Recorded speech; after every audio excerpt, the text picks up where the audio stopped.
Okey geng. Kita mari tengok pokok timun kita. Ni kita dah kutip banyak kali dah hari tu, 2-3 kali dah. Jadi masih ada lagi buah. Masih hak kecil, makin membesar. Dok ni. Ni siap tengok ni.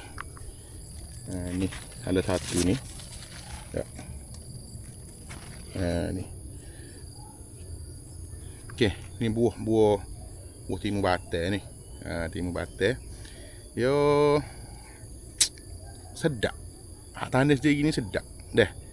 Tengok dah. Bismillahirrahmanirrahim. Dia nak manis-manis gitu. Benih timun ni memang menjadi betul benih timun ni. Dia nak manis-manis tengok. Dia rapuh, rangup dia. Lepas tu manis. Kalau makan kacang ni pun rasa sedap ni.